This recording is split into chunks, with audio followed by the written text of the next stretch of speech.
বিশ্বকৰ্মা ডাঙৰীয়া, হিমন্ত বিশ্বকৰ্মা ডাঙৰীয়া, ভাৰত মাতা কি। परम आदरणीय भारतीय जनता पार्टी की राष्ट्रीय अध्यक्ष, हमारे सबके सम्मान के प्रतीक श्री जगत प्रकाश नड्डा जी, हमारे बीच में उपस्थित हमारे राष्ट्रीय उपाध्यक्ष असम के प्रभारी श्री बैजयंत पांडा जी, हमारे उत्तर पूर्व के संयोजक संबित पात्र जी, राष्ट्रीय सचिव कामाख्या प्रसाद तासा जी, हमारे सबको जो पार्टी में राज्य में हमको नेतृत्व दे रहा है, हमारे असम राज्य के सभापति श्री भवेश कलिता जी, आमार सभात उपस्थित असम सरकारों मंत्रीসকল, भारतीय जनता पार्टीर विभिन्न दायित्व थका आमार ऑफिस बेयारार सकल, प्राक्तन सभापतिबृंद, विधायकসকল, भारतीय जनता पार्टीर राज्यिक कार्यनिर्वाहकर सदस्यসকল और आमंत्रित सदस्यসকল, 2024 सनर निर्वाचनर प्राक मुहूर्तत भारतीय जनता पार्टीर এই कार्यनिर्वाहक बैठकखन अतिके गुरुत्वपूर्ण और এই कार्यनिर्वाहक बैठकखনত आमार दलर राष्ट्रीय सभापति श्री नाड्डा डांगरियार उपस्थितिये এই कार्यनिर्वाहकखনৰ तात्पर्य और सौष्ठव दुईटाई बृद्धि करिছে। आमी অসমবাসী राइजर হৈ नाड्डा डांगरियाक आदरणी जनाइছো। भारतीय जनता पार्टीर समूह कार्यकर्तार হৈ आमी नाड्डा डांगरियाक पवित्र असम भूमिলৈ स्वागतम जनाइছো। हमारे सबके लिए सौभाग्य है कि हमारा प्रदेश का कार्यकारिणी में राष्ट्रीय सभापति खुद हमारे बीच में उपस्थित है। हमारे लिए इससे ज्यादा सम्मान का विषय कुछ भी नहीं हो सकता है। मैं नाड्डा जी को असम का पावन भूमि में स्वागत करता हूं। नाड्डा जी का नेतृत्व में 2023 सन में हमारा भारतीय जनता पार्टी को खूब कामयाबी मिला। नड्डा जी का नेतृत्व में 2023 सन में हमने दूसरा बार त्रिपुरा में सरकार बनाने में कामयाब हुआ। फिर 2023 सन में ही हमारे मेघालय में सरकार बने, नागालैंड में सरकार बने। दूसरा बार नागालैंड में भारतीय जनता पार्टी ने बहुत अच्छा प्रदर्शन करने में कामयाब हुआ। फिर गुजरात का चुनाव हुआ। नड्डा जी का नेतृत्व में हमने गुजरात का चुनाव जीता।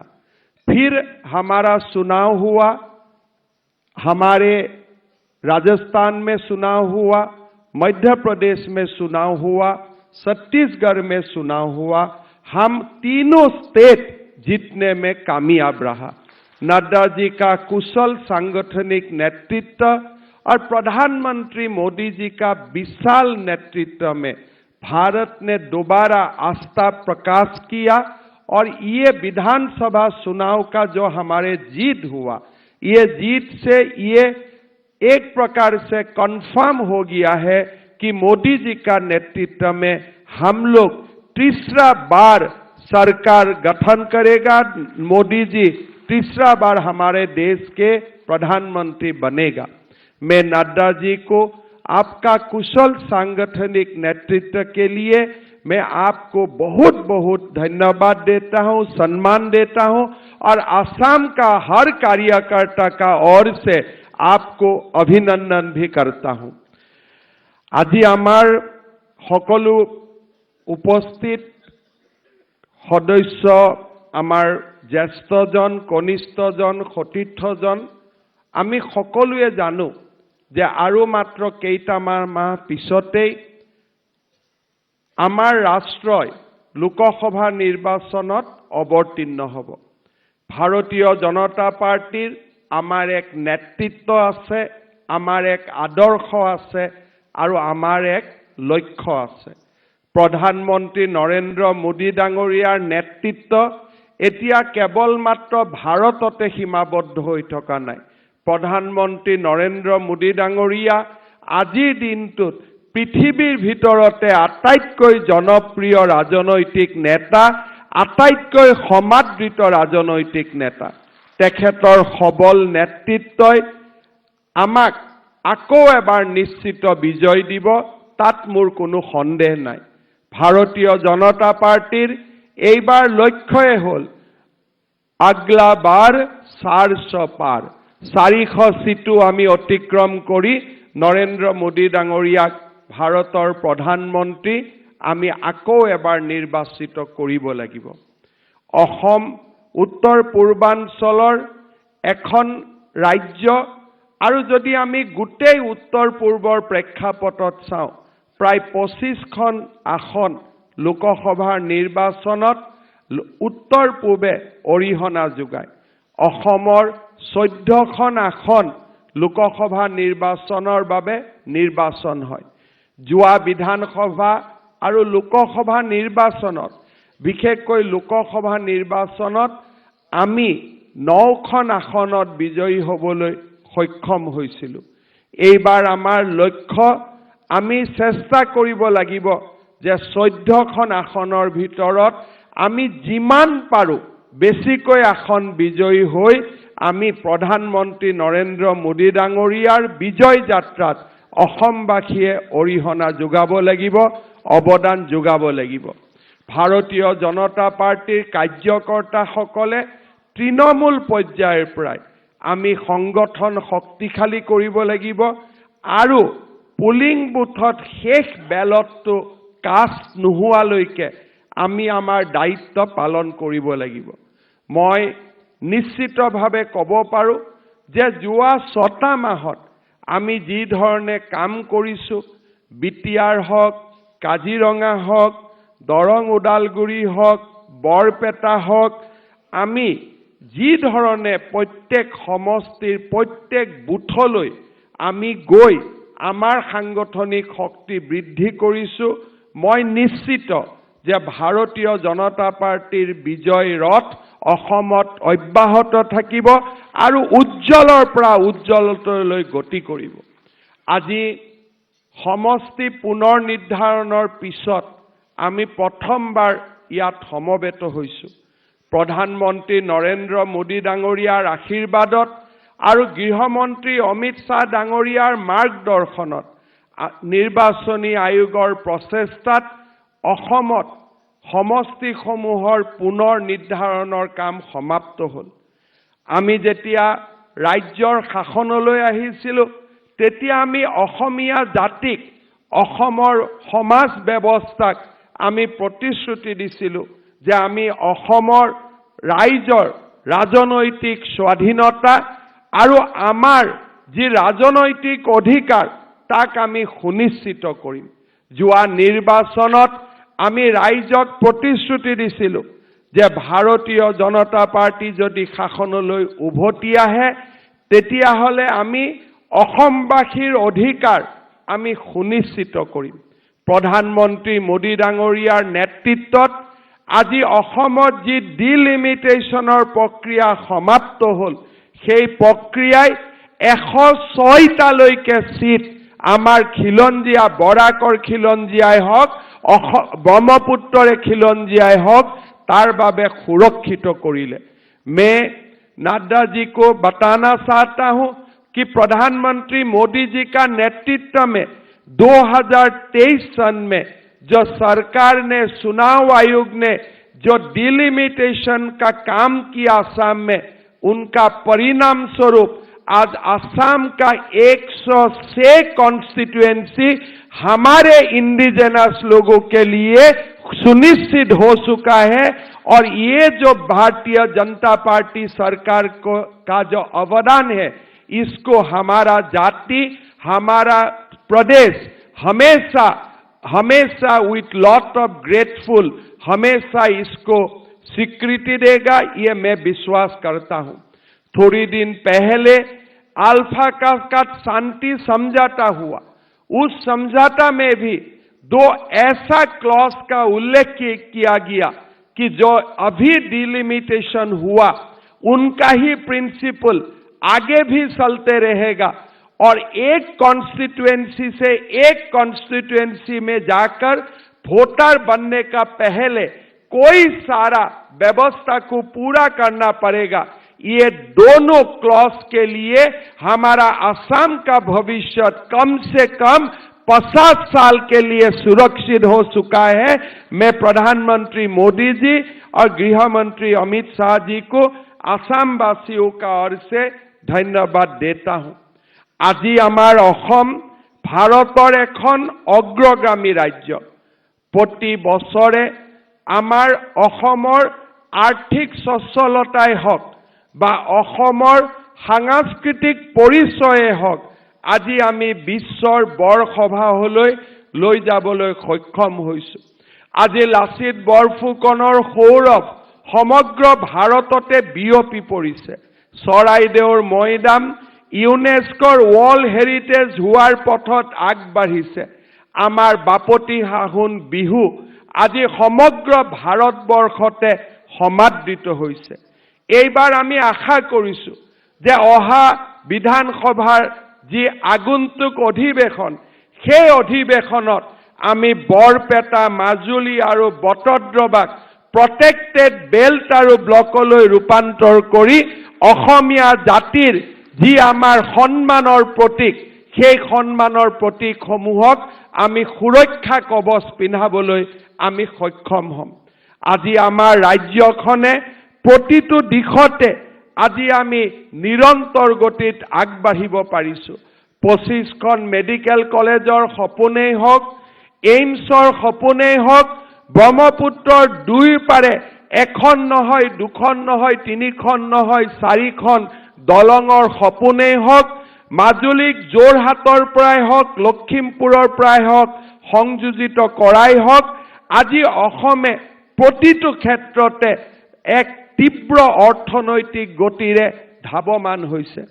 चुनाव का समय में हमारा राष्ट्रीय अध्यक्ष नड्डा जी जब आए थे, उन्होंने घोषणा पत्र का जब उन्मोचन किया था, वो समय हमने 3 प्रमुख वादा किया था असम वासियों के लिए। हमने वादा किया था अगर हमारा सरकार होते हैं तब हम 1 लाख सरकारी नौकरी देने का व्यवस्था करूंगा। मैं गौरव का साथ बोल सकता हूं कि 90,000 युवकों का हमने 3 साल में सरकारी नौकरी देने का काम किया और 40,000 और पोस्ट का हमने एडवर्टाइज भी देने में सक्षम हुआ। आज हमने जब मिशन वसुंधरा का स्टार्ट किया था तो लोगों का मन में प्रश्न था, क्या ये मिशन वसुंधरा का सुযোগ लेके हुए क्या असम का जो मूल निवासी है, क्या वो लोग भी जमीन का अधिकार मिलेगा? हमने 3 लाख लोगों के लिए हम जमीन का व्यवस्था किया और उसमें 80% जमीन खाली हमने एसटी, एससी और ओबीसी लोगों के लिए हमने सुरक्षित किया। মানুহৰ মনত থকা প্ৰশ্ন, আজি যদি 90,000 চাকৰি পোৱা লৰাৰ যদি আমি এটা এটাকৈ নাম চাম, তাতো খিলঞ্জীয়াৰ বিজয়। আৰু যদি আমি মিছন বসুন্ধৰাত পোৱা এটা এটাকৈ যদি হিতাধিকাৰীৰ নাম চাওঁ, তাতো আমাৰ অসমৰ মূল নিবাসীসকলৰ গৌৰৱ ধ্বজা আজি বিজয়েৰে উৰিবলৈ সক্ষম হৈছে। आज असम में कानून व्यवस्था में परिवर्तन हुआ। कानून का जो परिभाषा था, प्रति साल अगर 1.5 लाख केस असम में रजिस्टर होते थे, आज 7,000 तक वो केस का रजिस्ट्रेशन भी कम हो चुका है और असम में एक शांति का माहौल भी कायम हो चुका है। आज असम हर जिलों में, हर गांव में आज हम लोग डेवलपमेंट कर रहा हूं, हम विकास का और आगे बढ़ रहा हूं। चुनाव का समय भारतीय जनता पार्टी ने ये वादा किया था कि अगर हमारा सरकार आते हैं, हम 2 लाख रुपया करके हमारा युवाओं को हम देने का व्यवस्था करूंगा और वही धन से हमारे अनएम्प्लॉयड लोग अपना व्यवसाय शुरू करेगा। इस काम का भी हमने आगे कर दिया। हमारा ये एक ऐलान था कि हमारा जितना लोगों का, माताओं का माइक्रो फाइनेंस का लोन था, हम वो भी रिहा कर दूंगा। 25 लाख माताओं का, 19 लाख माताओं का लोन हमने रिहा भी कर दिया और वो लोग दोबारा लोन लेने का काम भी शुरू कर दिया है। और दोबारा लोन लेने का बाद वो लोग निरंतर लोन भी अभी बैंक में रिटर्न कर रहा है। असम का सेल्फ हेल्प ग्रुप जो बैंक से लोन लेता है, हमारा लोन रिटर्न का परसेंटेज आज 99.2% तक हम लोग पहुंच चुका है। असम एक छोटा प्रदेश है, मध्य प्रदेश का अगर हम कंपेयर करता हूं, असम एक छोटा प्रदेश है। मध्य प्रदेश ने एक दिन में ही 4,23,000 प्रधानमंत्री आवास योजना का घर का विमोचन किया था। मैं नड्डा जी को बताना चाहता हूं, अभी मैं जाके प्रधानमंत्री जी को मिल के आया हूं और मैं उनको आमंत्रण किया हूं कि आप एक दिन में ही 6 लाख लोगों को प्रधानमंत्री आवास योजना का आप उन्मोचन करके उनका गृह प्रवेश करवा दीजिए। लोगों को बहुत खुश है कि हम आज आपने जो भी पैसा दिया था उनको हमने पूरा कंप्लीट कर दिया है। हमने धन का हमने अच्छा से उपयोग किया हो और फरवरी महीना में हम तैयार हो जाऊंगा कि 6 लाख हाउस, 6 लाख आवास हम एक ही मंच से हम लोगों को वितरण का काम शुरू कर दूंगा। हमने आगे भी बढ़ा, प्रधानमंत्री आवास योजना का साथ साथ सीएम आवास योजना का भी काम हमने शुरू कर दिया हो। प्रधानमंत्री आयुष्मान भारत, 30 लाख फैमिली को प्रधानमंत्री आयुष्मान भारत योजना का लाभ मिल रहा है। जो नड्डा जी जब हेल्थ मिनिस्टर था तब ये स्कीम भारत का गरीबों के लिए उपहार हिसाब से मोदी जी ने दिया था। आज हम 30 लाख लोगों का साथ साथ, 30 लाख फैमिली का साथ साथ हमने आज सीएम आयुष्मान असम का शुरुआत किया। जो बाकी भी बीपीएल और 35 लाख है उनको भी स्टेट गवर्नमेंट ही सालाना 5 लाख रुपया का हेल्थ स्कीम देने का काम करेगा। आज वो स्कीम का भी हमने शुरुआत कर दिया हूं। हमारा असम में हम एक बहुत बड़ा स्कीम अभी लेके आ रहा हूं। हमारा असम में 40 लाख महिला सेल्फ हेल्प ग्रुप का मेंबर्स है। ये हमने धीरे धीरे काम करते करते ये 40 लाख महिलाओं में 7 लाख महिला अभी तक लाखपति बन चुका है। लेकिन हमारा ये इच्छा है कि ये सारा 40 लाख महिला आगामी 2 साल में लाखपति बन जाए। हमने एक अनोखा स्कीम का भी निर्माण किया हो कि हमारा माताओं को हम कोई एक बिजनेस प्लान का मुताबिक काम करने के लिए हम 10,000 रुपया पहला साल दूंगा। सरकार 4,000 को रुपया माताओं के लिए खर्चा करेगा। फिर अगले साल माताओं को हम बैंक का साथ लिंकेज करवाऊंगा। 25,000 रुपया का बैंक से लोन दिलवाऊंगा और 12,500 रुपया उनमें भी हम स्टेट से सब्सिडी करूंगा। और तीसरा साल हम माताओं को 50,000 रुपया बैंक से लोन दिलवाऊंगा और उसमें भी हम इंटरेस्ट सबवेंशन 3% का हम इंटरेस्ट सबवेंशन करके दूंगा। मतलब 3 साल में हम असम का माताओं को 10,000 रुपया से ले जाके 50,000 रुपया तक मिलने के लिए हमने अपना एक बहुत ही बड़ा योजना हम अभी शुरू करने जा रहा हूं। नड्डा जी को मैं बताते हुए मैं अपने आप को खुश महसूस कर रहा हूं कि आज असम का फॉरेस्ट से जितना लोग भी फॉरेस्ट को अतिक्रमण किया था, हमने सारे अतिक्रमण खाली करने के लिए हमने दिन रात काम कर रहा हूं और आज हम असम का अतिक्रमण खाली करने में सफल भी हुआ और 8,000 हेक्टेयर जमीन हमने ये संडे योग बांग्लादेशी लोगों से हमने मुक्त करवाया और 48,000 से ज्यादा घर को हमने एविक्ट किया। उसमें जो गरीब है उनको हमने पुनर्संस्थापित भी किया, लेकिन जो गरीब नहीं है उनको हमने सिखाया कि आपको हमारा फॉरेस्ट का लैंड दखल करने में आपका कोई अधिकार नहीं है। आप लोग हमारा जो एनवायरमेंट है उनको खराब करने का हमारे कुछ आप लोगों का अधिकार नहीं है। मैं अभी अभी आपको बता रहा था 2021 सन में असम में क्राइम रजिस्टर होते थे 1,33,240। इस साल 2023 सन में हमारा क्राइम रजिस्टर हुआ है 63,000। It's a reduction of 100% in the crime figure. तो ऐसा एक असम में एक माहौल बन चुका है। अभी हमारा मन है कि असम को एक बहुत बड़ा औद्योगिकरण का ओर लेके जाना।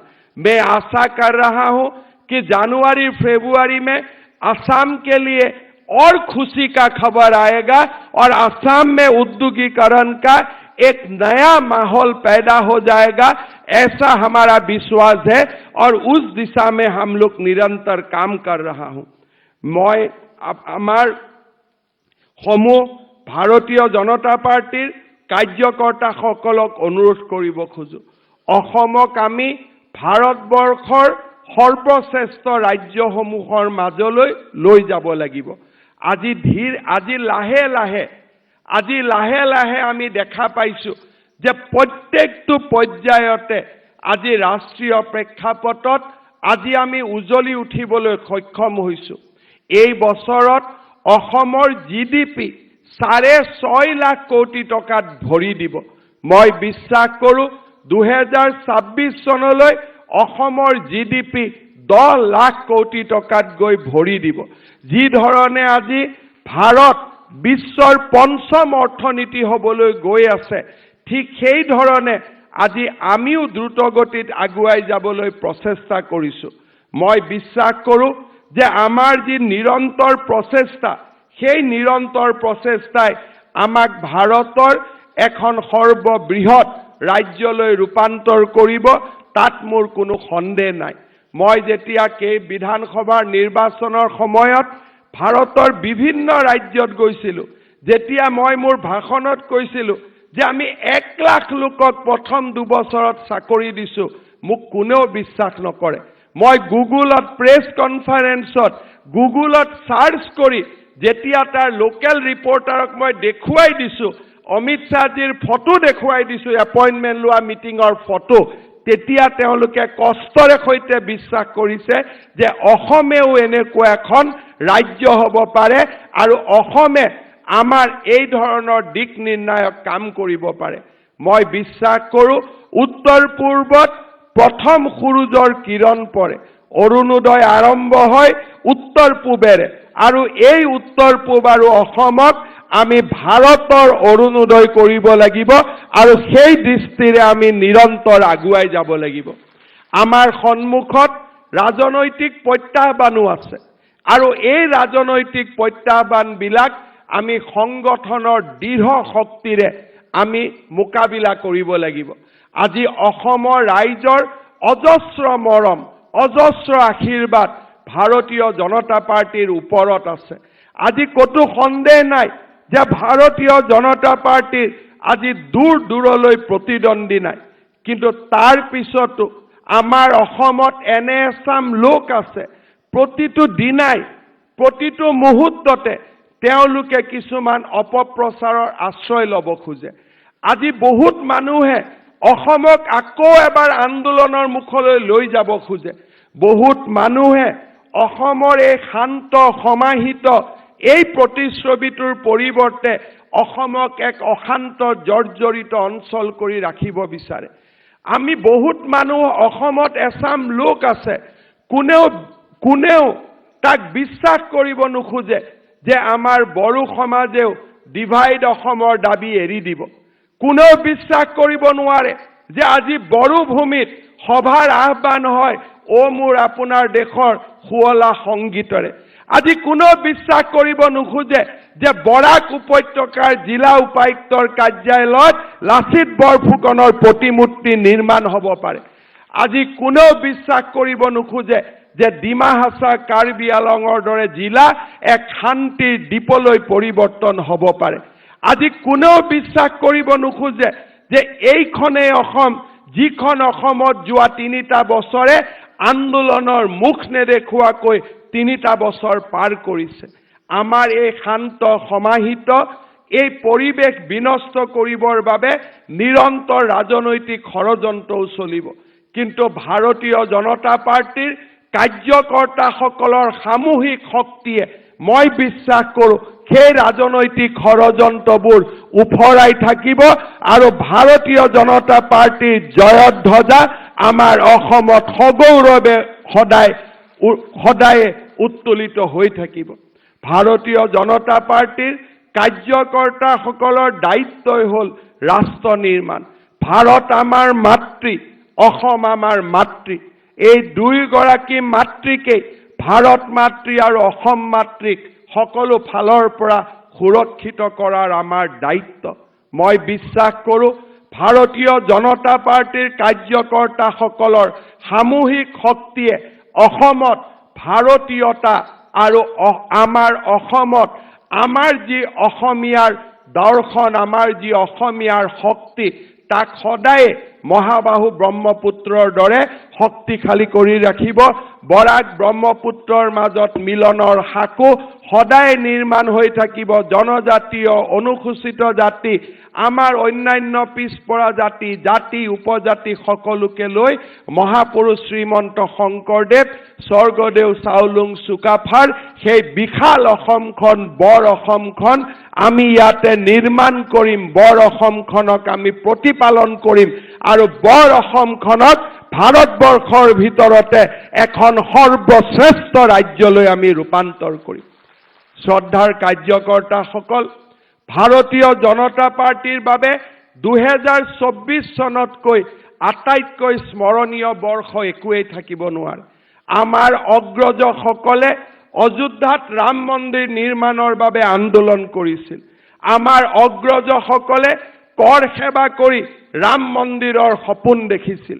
প্ৰধানমন্ত্ৰী নৰেন্দ্ৰ মোদী ডাঙৰীয়াৰ বিশাল নেতৃত্বত অহা 22 জানুৱাৰী তাৰিখে আমি ভাৰতীয়সকলে 500 বছৰৰ গোলামীৰ পৰা আঁতৰি আহি আমি ৰাম ৰাজ্য প্ৰতিষ্ঠাৰ দিশত আকৌ এবাৰ অগ্ৰসৰ হ'ম। 22 জানুৱাৰী দিনটো 500 বছৰৰ গোলামীৰ শৃংখল ভাঙি স্বাধীনতাৰ এক অনন্য সোৱাদ আমাক আনি দিব। 22 জানুৱাৰী দিনটো আমি এক গাম্ভীৰ্য আৰু কৃতজ্ঞতাৰে পালন কৰিব লাগিব। অসমীয়া জাতি, ভাৰতৰ সনাতন সভ্যতা আৰু ভাৰতীয় সংস্কৃতি সদায় প্ৰধানমন্ত্ৰী নৰেন্দ্ৰ মোদী ডাঙৰীয়াৰ প্ৰতি কৃতজ্ঞ হৈ থাকিব। 500 বছৰৰ গোলামীৰ শৃংখল ভাঙি আমাক স্বাধীনতাৰ সোৱাদ দিয়া বাবে মই ভাৰতীয় জনতা পাৰ্টিৰ কাৰ্যকৰ্তাসকলক অনুৰোধ কৰিম, 22 জানুৱাৰী দিনটো আমাৰ প্ৰত্যেকৰে ঘৰত, অসমবাসীৰ ঘৰত আমি একোটাকৈ চাকি প্ৰজ্বলিত কৰি আমি ৰাম ৰাজ্যৰ আহ্বান কৰিম আৰু প্ৰধানমন্ত্ৰী মোদী ডাঙৰীয়াক আমি কৃতজ্ঞতাৰে সৈতে উপচাই দিম। 22 জানুৱাৰী দিনটো আমি স্মৰণীয় কৰি ৰাখিম। 21 জানুৱাৰী দিনটোত যুৱ মৰ্চাই বিভিন্ন ধৰণৰ কাৰ্যসূচী ল'ব, তাক আমি সফল কৰিম। আৰু 17, 18, 19, 20 এই 4টা দিনে অসমৰ প্ৰতিটো ধাৰ্মিক স্থলীত, যি ধৰ্মৰে নহওক, প্ৰত্যেকটো ধৰ্মৰ উপাসনা স্থলীত আমি স্বচ্ছ ভাৰত পালন কৰিম। আমি সকলোৱে 16, 17, 18, 19 আমি এই 4টা দিন আমি যি ধৰ্মৰে নহওক কিয় প্ৰতিটো ধৰ্মৰ উপাসনা স্থলীত আমি এই ৰাম ৰাজ্যৰ আহ্বান জনাই আমি স্বচ্ছ ভাৰতৰ কাৰ্যসূচী ৰূপায়ণ কৰিম। 20 তাৰিখে আমি সমগ্ৰ ৰাজ্যৰ নামঘৰত আকৌ এবাৰ ভাদ মাহৰ নাম পালন কৰিম। আমি যেনেকৈ ভাদ মাহত আমি নাম পালন কৰোঁ, 20 তাৰিখে আমি নাম পালন কৰিম, 21 তাৰিখে আমি যুৱ মৰ্চাৰ কাৰ্যসূচীত অংশগ্ৰহণ কৰিম আৰু 20 তাৰিখে আমি একোটাকৈ আমাৰ ঘৰত প্ৰদীপ জ্বলাই আমি ৰাম ৰাজ্যৰ আহ্বান জনাম, প্ৰধানমন্ত্ৰী মোদী ডাঙৰীয়াক ধন্যবাদ জনাম। মই ভাবোঁ আমি ভাৰতীয় জনতা পাৰ্টিৰ অগ্ৰজসকলক সেই দিনাখন আমি আকৌ এবাৰ ৰোমন্থন কৰিম যে তেওঁলোকৰ সপোন এই প্ৰজন্মৰ দিনত পূৰণ হ'ল। প্ৰধানমন্ত্ৰী নৰেন্দ্ৰ মোদী ডাঙৰীয়াৰ বিশ্ববিজয়ী নেতৃত্বত এই সপোন পূৰণ হ'ল। আজি আমি গৃহমন্ত্ৰী অমিত শ্বাহ ডাঙৰীয়াকো কৃতজ্ঞতাৰে সুঁৱৰিছোঁ 370 ধাৰা বিলুপ্তিৰ আমাৰ সপোন বাস্তৱত ৰূপায়ণ কৰাৰ বাবে। এতিয়া আমি সেই দিনটোলৈ অপেক্ষা কৰিম যিটো দিনত উত্তৰাখণ্ড আৰু গুজৰাটৰ পিছত অসম এখন এনেকুৱা ৰাজ্য হ'ব য'ত আমি ইউনিফৰ্ম চিভিল কোড আমি অসমত প্ৰৱৰ্তন কৰিম। সেই দিনটোৰ বাবেও আমি আগ্ৰহেৰে বাট চাম। আমি এক প্ৰকাৰ ক'ব গ'লে ভগৱানৰ আশীৰ্বাদ পুষ্ট প্ৰজন্ম। আমি যিসকলে আজি ভাৰতীয় জনতা পাৰ্টি কৰিছোঁ তেওঁলোকে আমি প্ৰধানমন্ত্ৰী নৰেন্দ্ৰ মোদী ডাঙৰীয়াৰ নেতৃত্বৰ বাবে আমাৰ অগ্ৰজসকলে ভাবিব নোৱাৰা সপোনবোৰ আমি পূৰণ কৰিব পাৰিছোঁ। এই কৃতজ্ঞ প্ৰজন্মই আমি অগ্ৰজ প্ৰজন্মৰ প্ৰতি আমি শ্ৰদ্ধা নিবেদন কৰি ভৱিষ্যত প্ৰজন্মক এখন শক্তিশালী ভাৰত, এখন শক্তিশালী অসমৰ বাবে আমি সাজু কৰিব লাগিব। প্ৰতিটো পল, প্ৰতিটো মুহূৰ্ত, প্ৰতিটো পণ আমি জাতিৰ বাবে নিজক নিয়োজিত কৰিব লাগিব। সময় জিৰণিৰ নহয়, সময় অসমক নিৰ্মাণ কৰা, সময় ৰাষ্ট্ৰক নিৰ্মাণ কৰা, ৰাষ্ট্ৰক বিশ্বগুৰুৰ পদলৈ লৈ যোৱা। আকৌ এবাৰ আপোনালোকক ধন্যবাদ জনাইছোঁ, অভিনন্দন জনাইছোঁ। मैं हमारे राष्ट्रीय सभापति नड्डा जी को हमारा कार्यकारिणी में आके हम सबको ऐसा सम्मानित किया जो हम सोच भी नहीं सकते थे। इसके लिए और आपका गरिमामयी नेतृत्व के लिए आपको मैं और एक बार धन्यवाद देते हुए मैं मेरा वाणी का विराम देता हूं। मेरा साथ सब लोग बोलिए भारत माता के, भारत माता के, नरेंद्र मोदी, नरेंद्र मोदी, जगत प्रकाश नड्डा, जगत प्रकाश नड्डा, वंदे वंदे। बहुत बहुत धन्यवाद। धन्यवाद माननीय मुख्यमंत्री महोदय। अभी हम निवेदन करूं हमारा पार्टी के राष्ट्रीय अध्यक्ष माननीय जगत प्रकाश नड्डा जी को, कृपया आप हम सभी को मार्गदर्शन कीजिए।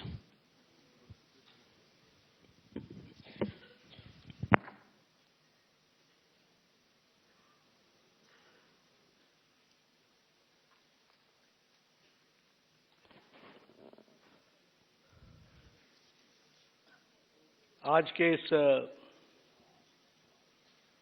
प्रदेश कार्य समिति के समापन कार्यक्रम में मंच पर उपस्थित हमारे भारतीय जनता पार्टी और हमारे असम प्रदेश के यशस्वी मुख्यमंत्री सम्मानीय हेमंत बिस्वा शर्मा जी, हमारे प्रदेश के अध्यक्ष श्री भावेश कलिता जी, हमारे प्रभारी बैजयंत पांडा जी जो हमारे राष्ट्रीय उपाध्यक्ष हैं, हमारे नॉर्थ ईस्ट के कोऑर्डिनेटर श्री संवित पात्रा जी, राष्ट्रीय मंत्री और राज्यसभा में मेरे साथी कामाख्या ताशा जी, हमारे सह प्रभारी पवन शर्मा जी, हमारे राज्यसभा में सांसद और मेरे साथी श्री पवित्र जी, यहाँ उपस्थित सभी वरिष्ठ असम प्रदेश के मंत्रीगण, सांसदगण, विधायकगण, पार्टी के पदाधिकारी और हमारे सभी वरिष्ठ जिला अध्यक्ष और पार्टी के सभी सम्मान्यगण और मीडिया के मेरे साथी, प्रिंट मीडिया और इलेक्ट्रॉनिक मीडिया के मेरे साथी, आज मुझे इस एग्जीक्यूटिव के, इस कार्यकारिणी के समापन के कार्यक्रम में आने का सौभाग्य प्राप्त हुआ। और जिस तरीके से मेरे आगमन पर असम प्रदेश की भारतीय जनता पार्टी ने मेरा अभिनंदन किया, मेरा स्वागत किया, जो उत्साह मैंने देखा, जो उमंग मैंने देखी, जो तरंग मैंने देखी, सबसे पहले तो मैं उसके लिए आप सबको हार्दिक धन्यवाद देता हूं और आपका धन्यवादी हूं। मुझे खुशी है कि आज मुझे मां कामाख्या के दर्शन करने का भी सौभाग्य मिला।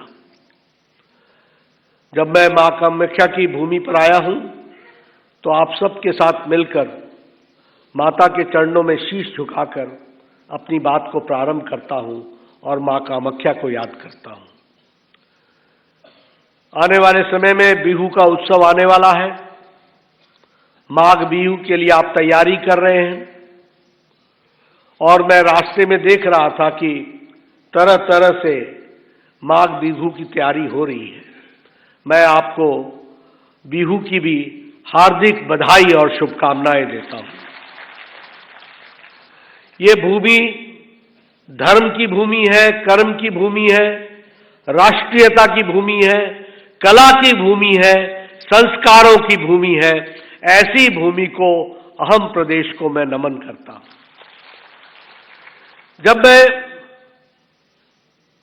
धर्म की भूमि, कर्म की भूमि बोलता हूं तो यह वीरों की भूमि भी है। और जब मैं वीरों की भूमि बोलता हूं तो लाचित हमारे बोफू खान जी को भूलना शायद असंभव होगा, क्योंकि जिस तरीके से लाचित बोरफू खान जी ने मुगलों के साथ लड़ाई लड़ी थी और जिस तरीके से उन्होंने अहम प्रदेश को बचाने का काम किया था, वो हम सबको सदा सदा इतिहास में याद रहेगा। और जब मैं बात करता हूं तो निश्चित रूप से शंकर देव को, भगवान शंकर देव को, श्रीमन शंकर देव को भूलना यह भी संभव नहीं है, क्योंकि यह शंकर देव की भूमि है। और मैं कला की बात करूं तो भारत रत्न भूपेंद्र हजारिका जी को हम भूल नहीं सकते हैं। ऐसी भूमि पर हम सबको आने का मौका। मित्रों, भारतीय जनसंघ और भारतीय जनता पार्टी का अहम प्रदेश से भी विशेष संबंध है। और जब मैं ये कहता हूं तो मैं ये भी कहना चाहता हूं कि गोपीनाथ बोरदोलोई जी के लिए उस समय श्यामा प्रसाद मुखर्जी ने मिलकर ये लड़ाई लड़ी थी, जिसके कारण आज जो बंगाल बचा और जो आसाम बचा, वो उन दोनों की इस लड़ाई के कारण बचा। यह भी हमको याद रखना चाहिए। ये सारी बातें मैं इसलिए कह रहा हूं क्योंकि ऐतिहासिक दृष्टि से हम सबको जानना चाहिए कि आज जो हमको यह अहम मिला है, असम मिला है, आज जो हमको बंगाल मिला है, जो उस समय कभी ईस्ट पाकिस्तान में चला जाता, जो आज का बांग्लादेश कहलाता है, यह इसलिए संभव हुआ है क्योंकि गोपीनाथ बोरदोलोई जी ने और श्यामा प्रसाद मुखर्जी ने अथक प्रयास करके इस लड़ाई को लड़ा। तब जाकर के हमको आज आजाद भारत में रहने का सौभाग्य प्राप्त हो रहा है। मित्रों, अभी हमारे यशस्वी मुख्यमंत्री हेमंत बिस्व शर्मा जी ने आपके सामने बहुत सी बातें रखी हैं और उन्होंने बताया कि किस तरीके से देश बदल रहा है, किस तरीके से अहम बदल रहा है, असम बदल रहा है, किस तरीके से हम विकास की नई गाथाएं लिख रहे हैं। यहां मैं एक बात जरूर बोलना चाहता हूं, क्योंकि आप प्रदेश के कार्यकारिणी के सदस्य हैं। आपके जहन में रहना चाहिए, आपके ध्यान में रहना चाहिए कि हम उस पार्टी से हैं जिन्होंने मोदी जी के नेतृत्व में और उनके कारण भारतीय जनता पार्टी के कार्यशैली ने भारत की राजनीति की संस्कृति, कल्चर को बदल डाला है। इसको भी हमको याद रखना चाहिए। The culture of politics has changed now, and under the dynamic leadership of Prime Minister Modi, the politics, the definition of politics has also changed now. बदल गया है, उसका रूप बदल गया है, सोच बदल गई है। आप बताइए, यहां बैठे लोग जरा याद करा सकते हैं मुझे कि कांग्रेस पार्टी के किसी भी मुख्यमंत्री ने जो वायदा किया उस वायदा को कभी याद दिलाया? कभी जनता को याद दिलाया?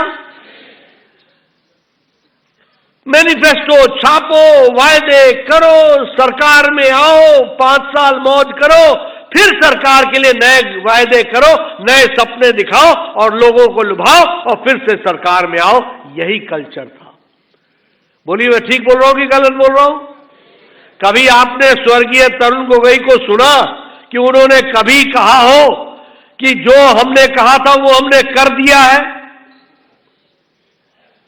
आज मोदी जी ने हम लोगों को सिखाया है रिपोर्ट कार्ड पॉलिटिक्स। जो कहा था वो किया है, जो नहीं कहा था वो भी करके दे रहे हैं। ये बात हम लोगों ने कही है। अभी हेमंत बिस्वा शर्मा जी कह रहे थे कि हमने 90,000 लोगों को नौकरी दे दी सरकार ने। अभी वो कह रहे थे कि वसुंधरा योजना के तहत हम लोगों ने जमीन देने का काम किया है और अधिकांश लोगों को हमने जमीन दे दी है। अभी वो बता रहे थे कि हमने फॉरेस्ट के इतने कवर को जो इलीगली इनहैबिटेंट थे उनको हटा दिया है। यानी जो हमने विजन डॉक्यूमेंट में कहा वो करके दिया। और उसके साथ साथ एक बात हम लोगों ने हमेशा रखी, वह थी सबका साथ, सबका विश्वास, सबका प्रयास, सबका विकास। सबको साथ लेकर के चलना है। हमारे तरफ से किसी को भी हम ना नहीं कहते हैं। कोई हमसे दूर रहना चाहे भगवान भरोसे, लेकिन हम सबको साथ लेकर के चलते हैं। ये बात हम लोगों ने कही और उसको हमने आगे बढ़ाने का काम किया। मोदी जी के नेतृत्व में सामाजिक परिवर्तन, सोशल ट्रांसफॉर्मेशन, सामाजिक बदलाव और सामाजिक न्याय, यानी हर समाज का सशक्तिकरण, यह भी हम लोगों ने पूरी ताकत के साथ किया है। इसलिए मैं आपसे कहूंगा, आप सब लोग बहुत से इलाके से आते हैं तो आप लोग अपने अपने ढंग से चीजों को रखते होंगे। आप लेकिन लोगों को एक बात बताइए, मोदी जी की सरकार हो चाहे हेमंत बिस्वा शर्मा जी की सरकार हो, हमारी सरकार गांव, विलेज, गरीब, पुअर, गांव, गरीब, वंचित, जो डिप्राइव्ड है, पीड़ित, शोषित, अनुसूचित जाति, अनुसूचित जनजाति, महिला, युवा, किसान, इनके लिए समर्पित सरकार है। ये बात प्रधानमंत्री जी ने कही, इसको हमको समझना चाहिए। इनके लिए डेडिकेटेड सरकार है। और इसीलिए मोदी जी ने कहा, ज्ञान, हमारी 4 ही जातियां हैं, गरीब, युवा, अन्नदाता, किसान और नारी शक्ति। ज्ञान, GYAN, G फॉर गरीब, Y फॉर यूथ, युवा, A फॉर अन्नदाता और N फॉर नारी शक्ति। यही 4 जातियां हैं। अगर नारी का उत्थान होता है, अगर युवा का उत्थान होता है, अगर अन्नदाता किसान का उत्थान होता है और गरीब को ऊपर उठाया जाता है तो देश आगे बढ़ जाता है। इस बात को हमको याद रख करके चलना चाहिए। और इसीलिए प्रधानमंत्री गरीब कल्याण अन्न योजना, आप जरा लोगों को बताओ, 80 करोड़ की जनता को हम 5 किलो गेहूं या 5 किलो चावल दे रहे हैं, प्रधानमंत्री जी दे रहे हैं, अगले 5 साल तक रहेगा। और आपको जानकर के खुशी होगी कि इस 80 करोड़ में 2.5 करोड़ 2.5 करोड़ आर फ्रॉम असम, जिनको 5 किलो गेहूं या 5 किलो चावल दिया जा रहा है। और इसका फायदा क्या हुआ है? इसका फायदा हुआ है कि आज BPL से, बिलो पॉवर्टी लाइन से, आज देश में 13.5 करोड़ लोग गरीबी की रेखा से ऊपर उठ गए। 13.5 करोड़ लोग। एंड ये हम नहीं कह रहे, I am not saying this, this is said by International Monetary Fund. अति गरीबी, extreme poverty has been reduced by less than 1%, 1% से भी कम हो गई है। आयुष्मान भारत और आयुष्मान भारत के साथ आपका आयुष्मान असम मुख्यमंत्री योजना, इन दोनों ने मिलकर के आज असम में कोई भी गंभीर बीमारी के लिए इलाज की व्यवस्था सरकार कर रही है, यह भी हमको समझ लेना चाहिए। Did we ever thought of it? Did we ever think of it? कभी हमने सोचा था? यहां बैठे हैं प्रथम पंक्ति में सारे एमएलए एमपी। आप बताइए, आज से 10 साल पहले आप चिट्ठी लिखते थे कि नहीं लिखते थे? प्रधानमंत्री जी, मुख्यमंत्री जी, इसका बाईपास होना है, इसका वेल्व लगना है, इसका किडनी का ऑपरेशन होना है, इसका लिवर का ट्रांसप्लांट होना है, इसको पथरी निकालनी है, इसको 1.5 लाख दे दो, इसको 2 लाख दे दो, इसको 3 लाख दे दो, इसको 4 लाख दे दो। आप एप्लीकेशन लिखते थे कि नहीं लिखते थे? आज 50 crore people, 10 crore 74 lakh families have been given 5 lakh health cover every year for fighting against these diseases. और जो बच गया उसको हमारे हेमंत बिस्वा शर्मा जी ने उनको साथ में जोड़ लिया। जल जीवन मिशन में हर के घर में पानी पहुंचने की हमने योजना बनाई है। महिला सशक्तिकरण के साथ देखें तो स्वच्छता अभियान, आपके यहां 41 लाख टॉयलेट्स बने, 41 lakh out of 12 crore. That means 41 lakh female बहनें बेचारी अपने दैनिक नित्य कर्म के लिए पब्लिक में जाया करती थी, पब्लिक स्थानों पर जाया करती थी, खेतों में जाया करती थी। प्रधानमंत्री मोदी जी ने 12 करोड़ लोगों को, महिलाओं को इज्जत से जीने का, लाइफ विद डिग्निटी दी है, तो नरेंद्र मोदी जी ने दी है। यह भी हमको ध्यान में रखना चाहिए। इसलिए मित्रों, अगर हम देखें तो गांव, गरीब, वंचित, पीड़ित, शोषित, दलित, अनुसूचित जाति, महिला, युवा, सबके लिए काम किया है तो प्रधानमंत्री मोदी जी ने किया, और उसको धरती पर उतारा है तो हेमंत बिस्वा शर्मा, उसकी सरकार ने उतारा है। यह भी मैं कहना चाहता हूं। आज बताइए, आप लोगों में से बहुत से आपके रिश्तेदार अमेरिका में होंगे, इंग्लैंड में होंगे, यूरोप में होंगे। पहले क्या कहते थे लोग? Oh you Indians, oh you Indians, ऐसे ही कहते थे ना? यही बात कहते थे ना? मैं ठीक बोल रहा हूं क्या? आपसे सुनना चाहता हूं, ठीक बोल रहा हूं क्या? Oh you Indians. आज क्या बोलते हैं? अच्छा, you are from India, Modi, Modi. ये बदलती तस्वीर है, ये बदलती तस्वीर। जो भी दुनिया का नेता आता था भारत में, यहां आकर हमारी धरती पर इंटरनेशनल टर्मिनोलॉजी थी, एक ही टर्मिनोलॉजी थी, India and Pakistan, India and Pakistan. जब इंडिया बोलते थे तो पाकिस्तान बोलते थे, जब इंडिया बोलते थे तो साथ में पाकिस्तान जोड़ते थे। ये इंटरनेशनल फ्रेज था, ये इंटरनेशनल फ्रेजियोलॉजी थी। अंतरराष्ट्रीय भाषा में इंडिया एंड पाकिस्तान ऐसे बोलते थे। मोदी जी के राज्य के बाद इंडिया इंडिया हो गया, भारत हो गया, पाकिस्तान कहां पहुंच गया पाकिस्तान जाने। अब कोई नहीं बोलता इंडिया एंड पाकिस्तान, कोई नहीं बोलता। Everybody talks about India, everybody talks about Bharat. यह फर्क आया है। आज हम 11वीं इकोनॉमी से छलांग लगा करके we are the 5th largest economy now, we are 5th largest economy.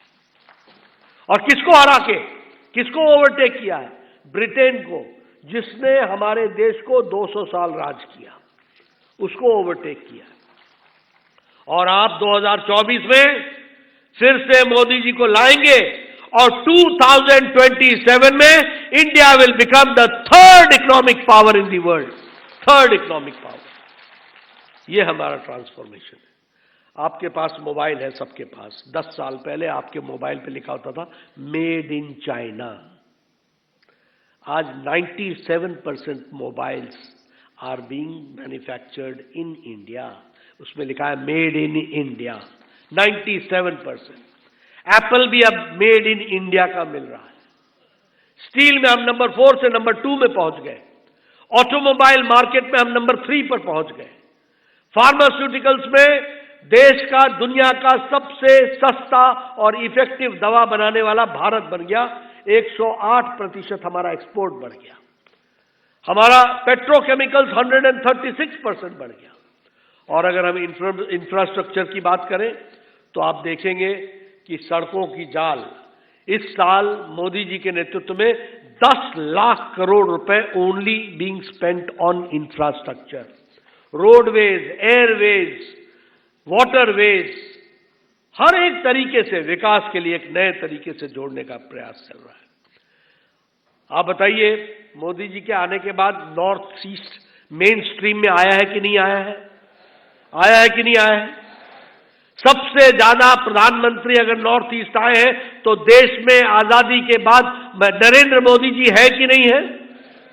He has come more than half a century, 60 times he has come to North East. North East का मेन स्ट्रीमिंग हुआ है।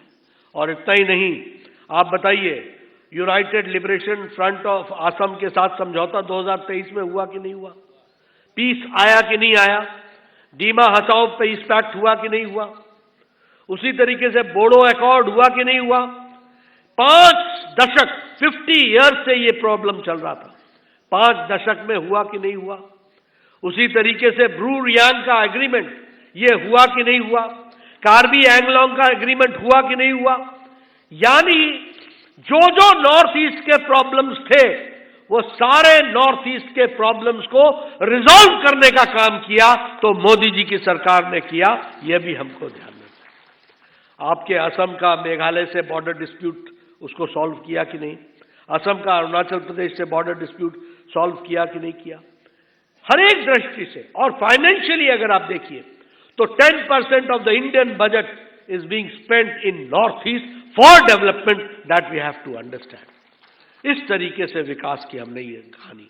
Railways, अब मैं मतलब कौन कौन से bridge की बात करूं, बोली ब्रिज की बात करूं, कौन से ब्रिज की बात करूं, जो जो काम आपके 20-20 साल से लटके हुए थे, कांग्रेस में लटके हुए थे, भटके हुए थे, अटके हुए थे, वो सारे के सारे काम प्रधानमंत्री मोदी जी के नेतृत्व में हुआ है। और इसके साथ साथ पूरी कनेक्टिविटी लाने का काम उसको भी आगे बढ़ाया है। And I am happy to share with you, as his health minister, I got the opportunity of establishing All India Institute of Medical Sciences in Guwahati. Guwahati में All India Institute of Medical Sciences बनाया गया, प्रधानमंत्री मोदी जी ने बनाया। कितनी तकलीफ आई आपको मालूम है, जमीन की तकलीफ आई, बाद में हेमंत जी ने मिलकर के वो मिट्टी डाल करके उस काम को किया। आपके यहां मेरे को मालूम नहीं, लेकिन शायद 7-8 मेडिकल कॉलेज होते थे। उन दिनों मैंने 3 मेडिकल कॉलेज आपको दिए थे। आज मुझे खुशी हो रही है कि 10 मेडिकल कॉलेज बन गए हैं और 15 मेडिकल कॉलेजेस ऑनलाइन है, पाइप में है, जो बन रहे हैं। इस तरीके से काम चल रहा है। नॉर्थ ईस्ट का असम कैंसर केयर सेंटर का सबसे बड़ा सेंटर बन रहा है, सबसे बड़ा सेंटर बन रहा है। और उस समय इस काम को भी आगे बढ़ाने का काम किया गया। आपके यहां अगर हम गांव गरीब की बातचीत करें तो अरुणोदय स्कीम की अगर मैं बात करूं तो मेरा मत है कि आप इन बातों को जमीनी स्तर पर नीचे तक ले जाने की कोशिश कीजिए और ऐसे कार्यक्रमों को जिससे लगभग 27 लाख लोग बेनिफिशियरी हैं उनको इसका लाभ मिल सके, ये हमको करने की जरूरत है। इसलिए मित्रों, friends, I am here only to say that this is a very opportunistic moment for us. ये हमारे लिए बहुत ही खुशी का समय है और ये अवसरों से भरा हुआ समय है, जब प्रधानमंत्री मोदी जी के द्वारा नॉर्थ ईस्ट को मुख्य धारा में ला करके आगे बढ़ाने का काम चल रहा है। और हमारे लिए खुशी की बात है कि पहले सर्बानंद सोनोवाल जी ने काम किया, अब हेमंत बिस्वा शर्मा जी पूरी ताकत के साथ असम को आगे बढ़ा रहे हैं। इसके लिए मैं आपको बधाई देना चाहता हूं। मैं हर बार जब भी आता हूं तो मुझे इनसे पूछना पड़ता है वो सड़क कहां गई, तो ये कहते हैं वो अब 4 लेन में बदल गई। ये वही सड़क है, आप पहचान नहीं पा रहे। मैं हर बार आता हूं, मेरे को पहचानने में मुश्किल आती है। वो भूपेन हजारिका जी का मेमोरियल है, वो पहले पहाड़ जैसा इधर से घूम करके कैसा डुबकी मार के जाना पड़ता। अब मैंने देखा वो बगल से सराटे से connectivity, roads, highways, national highways, bridges, हर एक दृष्टि से कनेक्टिविटी आगे बढ़ाने का काम होता। पहले तो शिलोंग जाने का मतलब होता था ये टूटा, वो टूटा, इधर फंसा, उधर फंसा, होता था कि नहीं होता था? आजकल बोलते हैं फटाफट फटाफट। अच्छा, एयर रूट ठीक नहीं है, बाय रोड चलो। और मैं तो बोलता हूं एयर छोड़ ही दो यार, बाय रोड ही चलते, क्योंकि कनेक्टिविटी इज सो बेटर। तो ये फर्क आया है। बोलिए, इस फर्क को आगे बढ़ाना है कि नहीं बढ़ाना है? बढ़ाना है कि नहीं बढ़ाना है?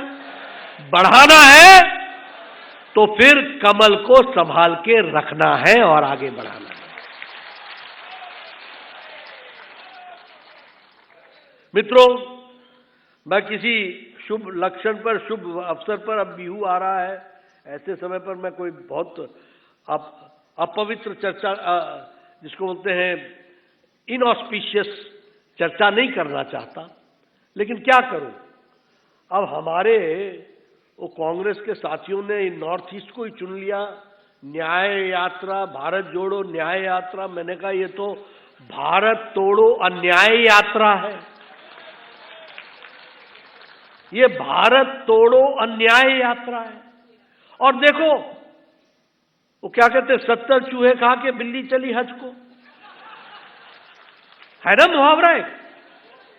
सारे कर्म करने के बाद अब हज पर चले, अब भगवान याद आए। अन्याय की नींव रखने वाली कांग्रेस पार्टी और भारत को तोड़ने में कोई कसर नहीं छोड़ने वाली कांग्रेस पार्टी आज जोड़ो यात्रा पर चल रही है। मैं पूछना चाहता हूं और आप लोगों से चाहूंगा, जब यात्रा आए तो पूछना, राहुल गांधी से पूछना, मैं बार बार पूछ रहा हूं, मैं पिछली बार भी पूछा था मैंने जोड़ो यात्रा में, मैं आज भी पूछ रहा हूं। देखो, सफेद सफेद होता है, काला काला होता है, सच सच होता है, झूठ झूठ होता है, ईमानदारी ईमानदारी होती है, बेईमानी बेईमानी होती है। मैं जानना चाहता हूं, जिस दिन जवाहरलाल नेहरू यूनिवर्सिटी में नारे लग रहे थे, अफजल हम शर्मिंदा हैं, तेरे कातिल जिंदा है, यह अफजल कौन था? यह पार्लियामेंट अटैक का मास्टरमाइंड था। और दूसरे दिन राहुल गांधी, और दूसरा नारा क्या लगा था?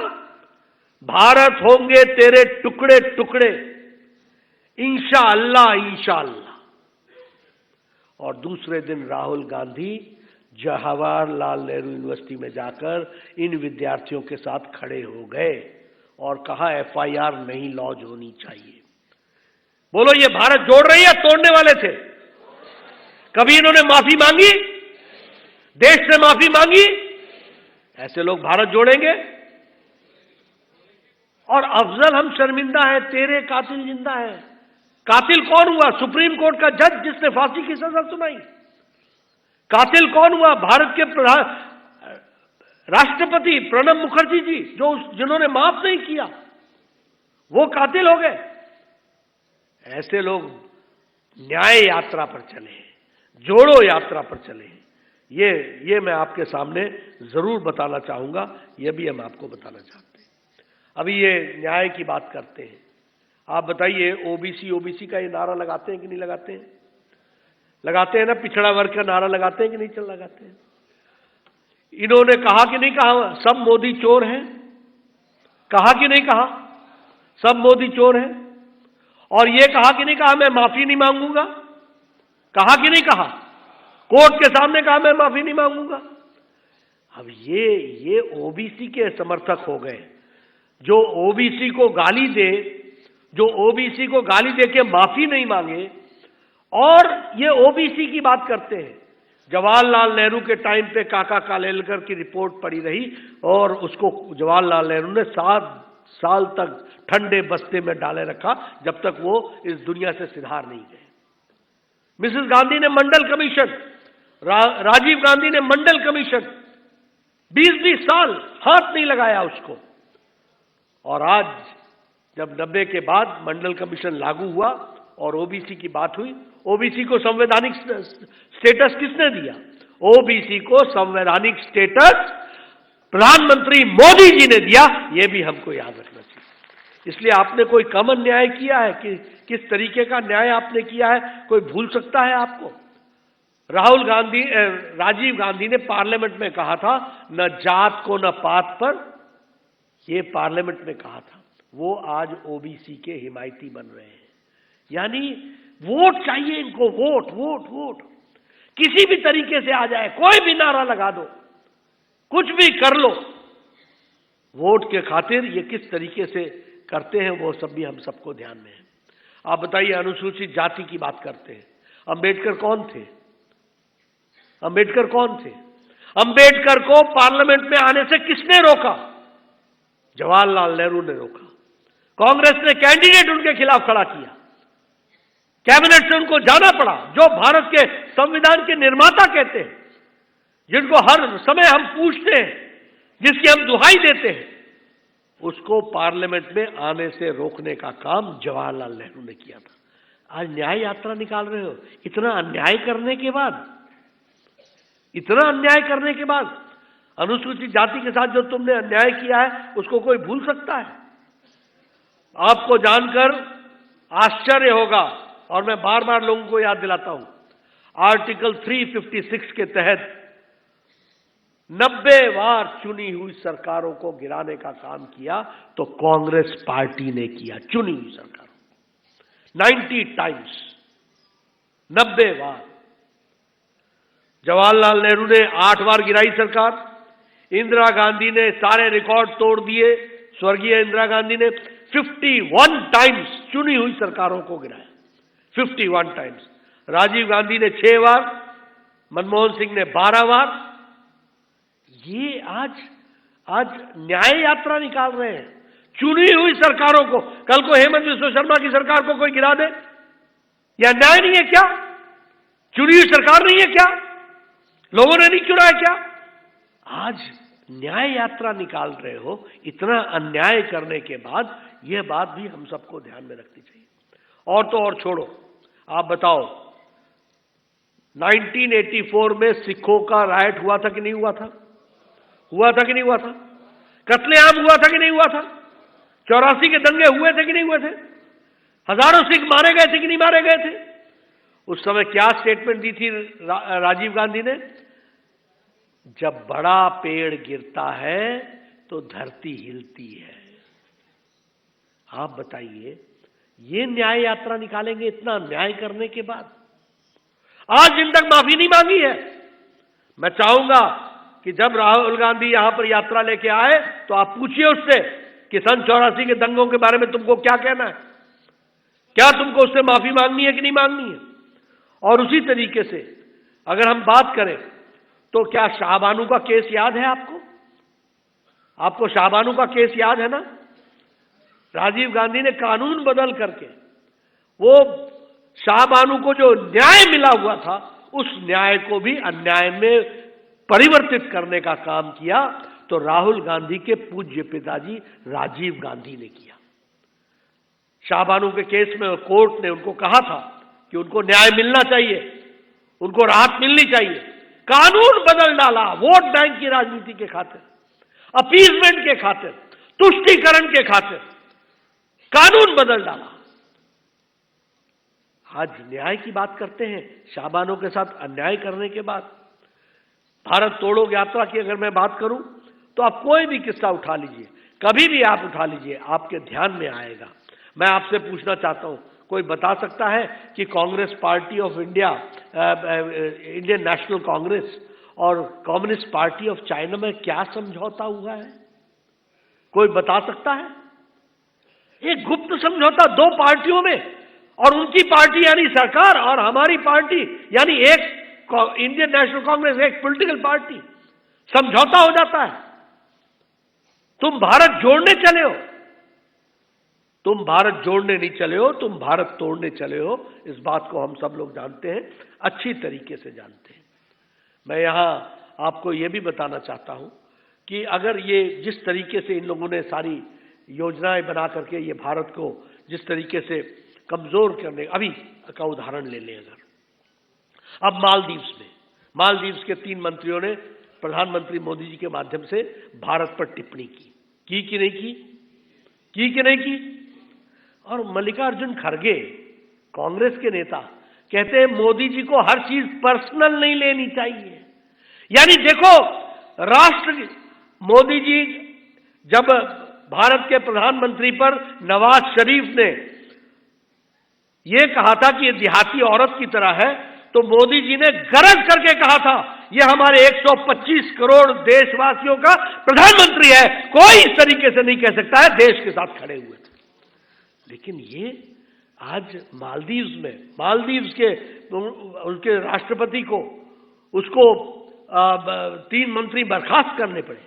लेकिन जो विषय भारत से जुड़ा है, और क्या कहा है उस कमेंट में ये कहा कि मालदीव्स का मुकाबला भारत के लक्षद्वीप नहीं कर सकता टूरिज्म में, और इस तरीके की बातों को कहा है। भारत विरोधी वक्तव्य दिए गए और उस पर उसकी स्पष्टीकरण मल्लिकार्जुन खड़गे दे रहे हैं। ये इस तरीके से देश चलता है क्या? मैं तो कहता हूं, कई बार बोलता हूं कि ये तो सरकार चलाने लायक नहीं है। अब तो मैं ये कहता हूं ये ऑपोजिशन भी चलाने लायक नहीं है। सरकार तो खैर क्या चलाएंगे, लेकिन अब ये ऑपोजिशन करने लायक भी नहीं रहे। इनको पता ही नहीं चलता कि मोदी जी की बुराई करते करते करते कब देश की बुराई करने लगते हैं, कब देश को जोड़ लेते हैं। अब ये इंडिया अलायंस है, ये क्या अलायंस है? ये इंडिया अलायंस 2 ही बातों का अलायंस है। एक तो काला धन बचाओ और परिवार को बचाओ, 2 ही चीजों का अलायंस है। क्या? काला धन बचाओ और परिवार बचाओ। बताइए, मुफ्ती की बेटी महबूबा, फरूक का बेटा अब्दुल्ला, प्रकाश सिंह जी के बेटे सुखबीर, मुलायम सिंह के बेटे अखिलेश, साथ में डिंपल, चाचा गया जहां गया जाना था। लालू में कौन? तो लालू, राबड़ी, फिर उसके बाद तेजस्वी, तेज प्रताप, मीसा, बाकी छुट्टी। आपके यहां बंगाल में पड़ोस में पीसी, भाईपो, बुआ, भतीजा, बाकी छुट्टी। नीचे आओ, जगन परिवार की पार्टी, हमारे टीडीपी परिवार की पार्टी। स्टालिन की बात करो, करुणानिधि, स्टालिन और उसका बेटा परिवार की पार्टी। महाराष्ट्र तेलंगाना करो तो उस केसीआर, उसकी बेटी केटीआर, परिवार की पार्टी। उससे आगे आओ, शरद पवार, सुप्रिया सुले, अजीत पवार चले गए।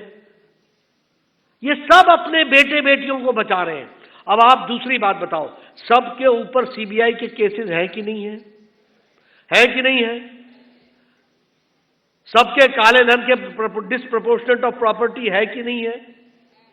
तो ये इंडिया अलायंस नहीं है, ये परिवार और प्रॉपर्टी बचाने का अलायंस है। इसको इंडिया अलायंस मत कहो, ये तो परिवार प्रॉपर्टी अलायंस है।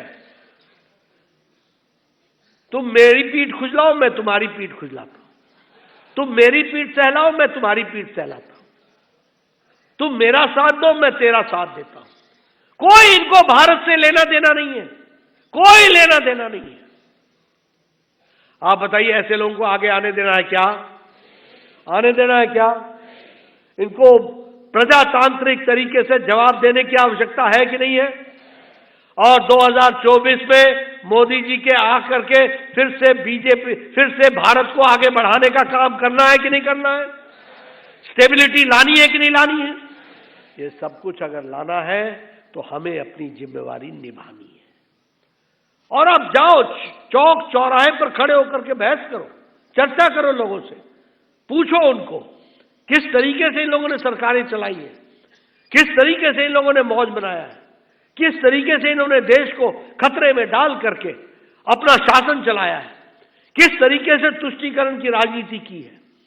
और आज हम कहते हैं कि गांव, गरीब, वंचित, पीड़ित, शोषित, दलित, महिला, युवा, किसान ये कह रहा है मोदी है तो, मोदी है तो, और दूसरा ये मोदी की गारंटी है, ये मोदी की गारंटी है। और इसीलिए मैं आप सबसे निवेदन करूंगा कि पूरी ताकत के साथ आप भारतीय जनता पार्टी को, और आप सब बड़े खुशनसीब हैं कि आपको भारतीय जनता पार्टी में काम करने का मौका मिला है। राष्ट्रवादी ताकत के साथ आप खड़े हो, आप इसी तरीके से आगे बढ़ो। इन्हीं शब्दों के साथ बहुत बहुत धन्यवाद।